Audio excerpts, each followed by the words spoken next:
किसी भी राज्य के विकास के लिए उसकी अर्थव्यवस्था का मजबूत होना ये अति आवश्यक है। इसी क्रम को लेकर राज्य के वित्त मंत्री राधाकृष्ण किशोर ने झारखंड वासियों को जो वित्तीय स्थिति है, राज्य की वित्तीय स्थिति है, इस वित्तीय स्थिति से अवगत कराया और उन्होंने कहा कि राज्य की वर्तमान वित्तीय स्थिति काफ़ी स्थिर है और काफ़ी बेहतर स्थिति में है। उन्होंने कहा कि जो केंद्र सरकार का है, केंद्र सरकार के बिना सहयोग के ही राज्य की जो स्थिति है, राज्य का जो वित्त नियंत्रण है, वित्त वो काफ़ी मजबूत है और पहले की अपेक्षा काफ़ी बेहतर कार्य कर रहा है। तो इसको लेकर जो वित्त मंत्री हैं क्या कुछ कहते नज़र आ रहे हैं, ये आपको सुनाते हैं। तो हमें इस बात की भी चिंता होनी चाहिए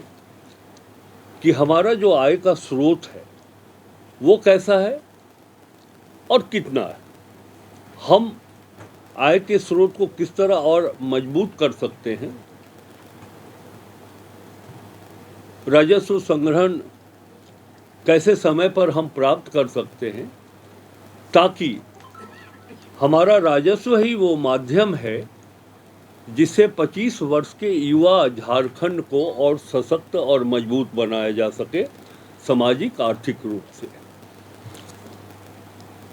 हम सभी जानते हैं कि स्टेट के इंफ्रास्ट्रक्चर के लिए, उत्तम स्वास्थ्य के लिए, उत्कृष्ट शिक्षा, सरप्लस बिजली हो हमारे पास,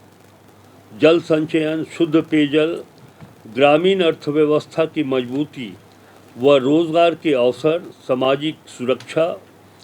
स्थापना व्यय के लिए पर्याप्त धन राशि की आवश्यकता होती है। इसके लिए एक कुशल प्रबंधन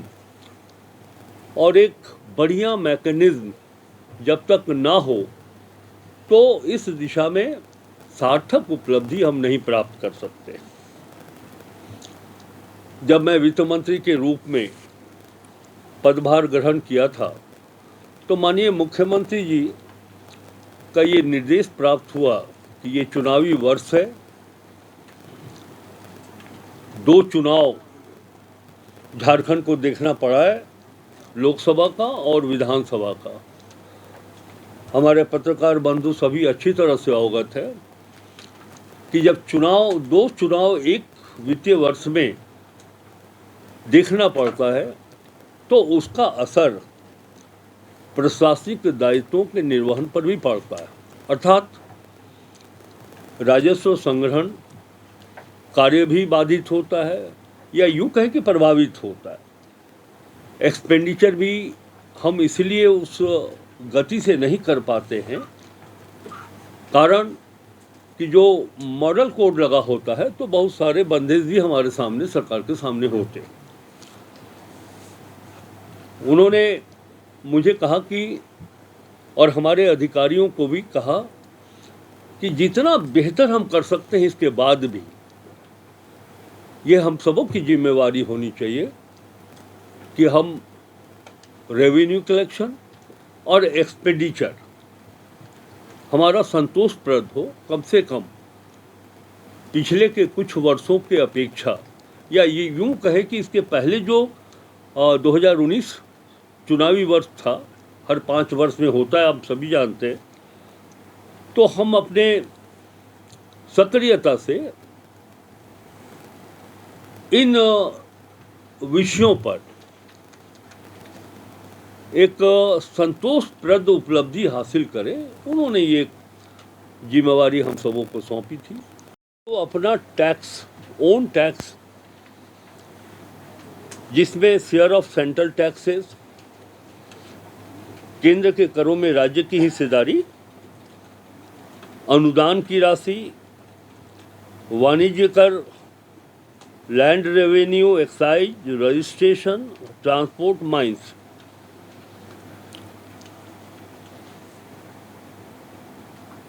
हम अपने टारगेट के विरुद्ध, टारगेट भी दिया हुआ है, सेकेंड पेज पर जाएंगे तो 92,189 करोड़ 189.10 करोड़ रुपया हम लोगों ने संग्रहण किया है,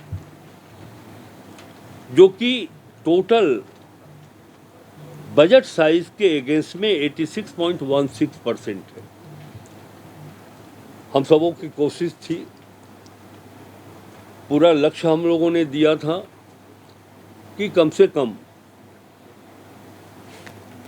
90% तक हम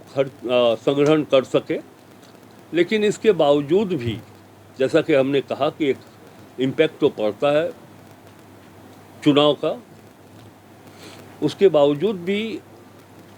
हमारे विभाग, राजस्व से जुड़े अन्य विभाग के अधिकारी, उनके मंत्रीगण,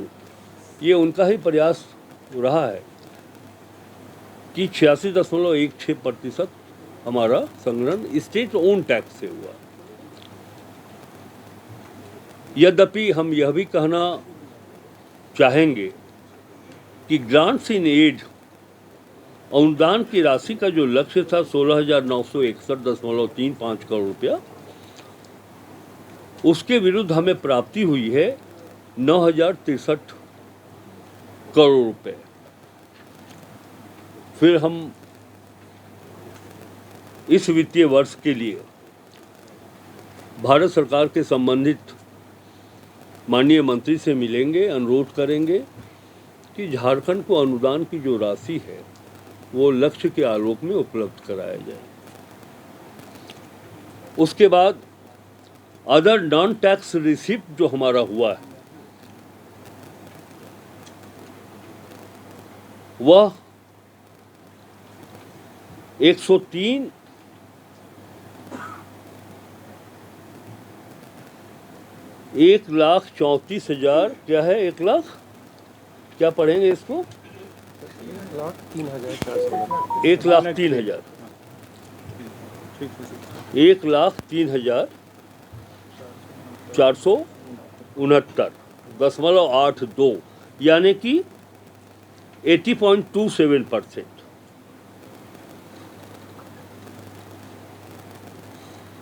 एक जहाँ तक मुझे वित्त की जानकारी है, और फिर एक संसदीय, जैसा कि मैंने कहा कि जो संसदीय जीवन का अनुभव है, तो मैं मानता हूँ कि चुनाव के वर्ष होने के बाद भी यह जो कलेक्शन का फिगर है वो संतोषप्रद, इससे हम संतुष्ट। इसका अर्थ यह है कि 25-26 में हम इससे और बेहतर करके दिखलाएं। इसी तरह जैसा कि अभी हम चर्चा कर रहे थे FRBM के बारे में, कि जो आयोग का स्पष्ट कहना है कि बजट आकार के 3% तक ही आप लोन ले सकते, तो आपको हम बताएं कि इस वित्तीय वर्ष के अंत तक, पिछले वाले वित्तीय वर्ष के अंत तक जो ऋण की स्थिति थी 3% से नीचे, यानी कि हम 2.27% हम लोगों ने ऋण लिया था, यानी कि हमारे पास लगभग 8,000 करोड़ का ऋण झारखंड ने लिया था। और अगर उस आयोग के उस दिशा निर्देश की बात करें कि 3% तक ले सकते थे, तो पिछले वित्तीय वर्ष में चूँकि हम लोगों ने 8,000 करोड़ लिया था, 12,000 करोड़ हम और ले सकते थे, लेकिन इसकी आवश्यकता हम लोगों ने अपने कुशल वित्तीय प्रबंधन से नहीं आने दिया। और सबसे अच्छी बात ये रही कि मैया समान योजना के लिए जो पैसे की आवश्यकता थी, राज्य अपने संसाधनों पर उस पैसे, उस राशि की व्यवस्था कर मैया समान योजना पर राशि कर्णांकित। तो आपने सुना कि राज्य के वित्त मंत्री राधाकृष्ण किशोर ने राज्य की जनता को जो 2024-25 की वित्तीय स्थिति है, वित्तीय स्थिति से अवगत कराया है। वहीं इसमें उन्होंने एक खास बात कही है कि तमाम जो राजस्व संग्रह विभाग है, इस राजस्व संग्रह विभाग को यह निर्देश दिया गया है कि वो प्रत्येक 3 महीना में समीक्षा करेंगे, और इस समीक्षा को लेकर राज्य के जो वित्त मंत्री हैं वो प्रत्येक 6 महीना में जनता के बीच इसको रखेंगे। रांची से मिरर मीडिया के लिए जयंत कुमार।